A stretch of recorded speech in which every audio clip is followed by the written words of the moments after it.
আজকে তোমাদের সাথে অষ্টমীর দিনের ব্লগটা শেয়ার করে নিচ্ছি। তো অষ্টমীর দিনকারে না আমাদের এখানে ভীষণ বৃষ্টি হয়েছিল দিল্লিতে। আমরা ভেবেছিলাম আজকে ঠাকুর দেখতে যেতেই পারবো না, কিন্তু যাই হোক কোনো ক্রমে বৃষ্টিটা একটু ধরতে আমরা এই সন্ধ্যে 7টা নাগাদ বেরোতে পেরেছিলাম ঠাকুর দেখতে যাওয়ার জন্য। আমরা গেছিলাম দ্বারকা কালীবাড়ির ঠাকুরটা মেনলি দেখতে। আর দ্বারকা কালীবাড়ির আশেপাশেই না বিভিন্ন বাঙালি ক্লাব আছে যেগুলো থেকে পুজোগুলো করা হয়, তো সেই পুজোগুলো দেখবো। তো 3-4টে যে কটা প্যান্ডেল দেখতে পারবো, মামামকে খুলে নিই, সে কটাই দেখবো। আর আজকে আমরা বাইকে গেছি। জেনারেলি দ্বারকাটা আমাদের বাড়ি থেকে যেহেতু খুব কাছে পড়ে, তাই মেট্রো করে যাবার তো কোনো প্রয়োজনই পড়ে না। আর এটাই হচ্ছে প্রথম ঠাকুর যেটা আমরা দেখেছিলাম, দ্বারকা কালীবাড়ির পুজোটা। বলতে পারো এটাই মেন পুজো দ্বারকার, ঠিক আছে। কিন্তু বিশ্বাস করবে না, এত বৃষ্টি হয়েছিল, ভেতরে ঢুকে দেখছি একদম মানে ভীষণই খারাপ অবস্থা, জল থই থই করছে। মানে চারিদিকে শুধু ওই মা দুর্গার পাশে দুটো আলো জ্বলছে, বাকি সমস্ত আলো নিভিয়ে দিয়েছে। কারণ বাই চান্স জলের মধ্যে যদি ওই ইলেকট্রিকের তার পড়ে যদি কিছু অঘটন হয়ে যায়, তাই জন্য। তাই বলবো এটা তো ওরা খুব বুদ্ধিমানের কাজ করেছে। বাকি চারিদিকে জল হয়ে গেছিলো প্যান্ডেলের ভেতরে। কিন্তু বাইরে, যেখানটা প্যান্ডেলের বাইরে একটা জায়গাতে না ফুড কোর্ট মতো বসায়, প্রতিবারই বসায়, তো সেইখানে এই ফুড কোর্টটা বসিয়েছিল। তো আমরা ওখানটায় গেছিলাম কিছু খাওয়া দাওয়া করতে ঠাকুর দর্শনের পরে। তো আমরা এখানে প্রথমেই কিনে নিয়েছিলাম একটা ফিশ ফ্রাই, একদম কলকাতার স্টাইল ফিশ ফ্রাই বানিয়েছিল। বিশ্বাস করবে না, খেতে ভীষণ টেস্টি ছিল। জেনারেলি দিল্লিতে এরকম ফিশ ফ্রাই পাওয়া যায় না।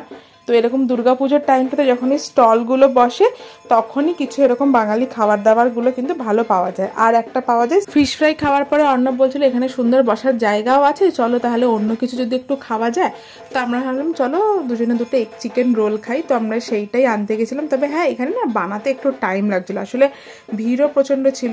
আর আজকে মাম্মামের ড্রেসটা দেখেছো তো, কি সুন্দর এরকম চুড়িদার পরেছে। প্রথমবার মাম্মামকে এরকম একটা জামা কিনে দেওয়া হয়েছে, ওকে পরানো হয়েছে। ভেবেছিলাম এবারে পুজোয় পরতে পারবে না, কেননা ভীষণ গরম ছিল দিল্লিতে। কিন্তু বিশ্বাস করো বৃষ্টিটা হওয়াতে না, ওয়েদারটা একদম ঠান্ডা হয়ে যাওয়াতে ও এই মানে সারারা সেটটা পরতে পেরেছে। আর এই দেখো দুজনের জন্য দুটো এগ চিকেন রোল নিয়ে এসেছি। আর যেহেতু সাইডেরটা ওরকম পরোটা টাইপের, মাম্মাম তো খাবেই, তো ওর বাবা ওকে একটু একটু করে খাইয়ে দিচ্ছিল।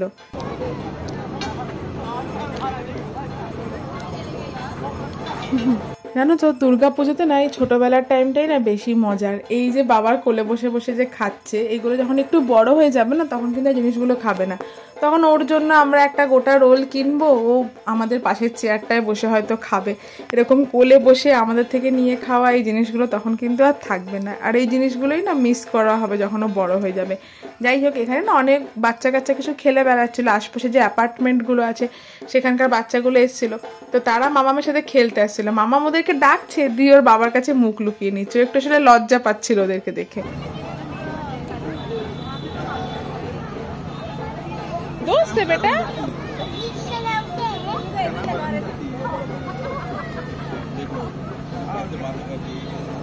दोस्त है बेटा, तुम्हारे दोस्त है।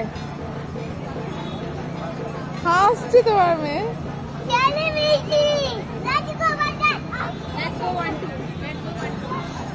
চলো না।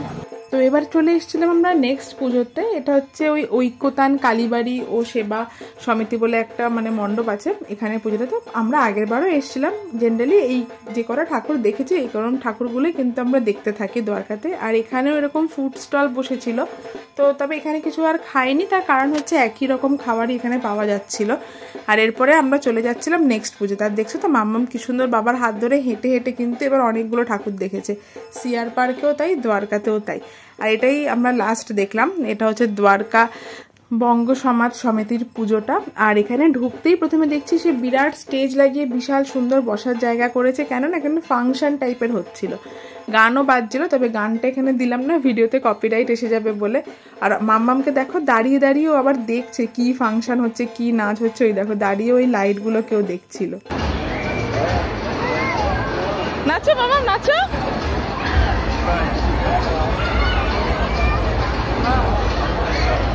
প্রথমেই ঢুকে ওই ফাংশনের স্টেজটা করেছে। আর এই সাইডে মানে মা দুর্গার মূর্তিটা করেছে। এখানে মা দুর্গার মূর্তিটা ভীষণ সুন্দর হয়েছিল, সাথে প্যান্ডেলের ডেকোরেশনও।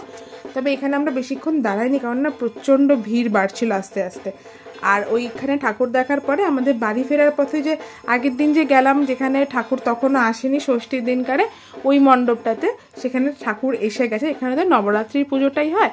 তো এখানেও এসে দেখছি মারাত্মক লেভেলের ভিড়, তার কারণ বৃষ্টির জন্য অনেকে পুজো করতে আসতে পারেনি, বৃষ্টিটা থামতেই সবাই পুজো করতে এসছে।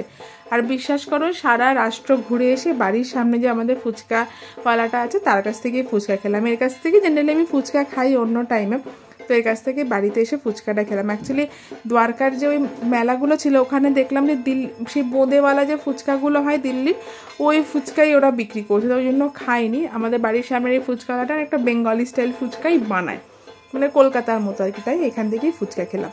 তো আজকে এই অল্প স্বল্পই ঘুরেছি, বেশি ঘুরিনি, কেননা কখন বৃষ্টি নেমে আসবে আর বেশ রাতও হয়ে যাচ্ছিল, মাম্মামা একটু বিরক্ত হয়ে যাচ্ছিল, তাই বাড়ি চলে এলাম। আর আসলে কি বলতো, মাম্মামা এখনও ছোটোই আছে, তো ওকে কোলে নিয়ে না এতটা হাঁটাটাও খুব ডিফিকাল্ট হয়ে যায়। এখানে যে পুজোগুলো খুব গায়ে গায়ে এমনটা কিন্তু নয়। তাহলে চলো ভিডিওটা এখানে শেষ করছি, দেখা হবে নেক্সট।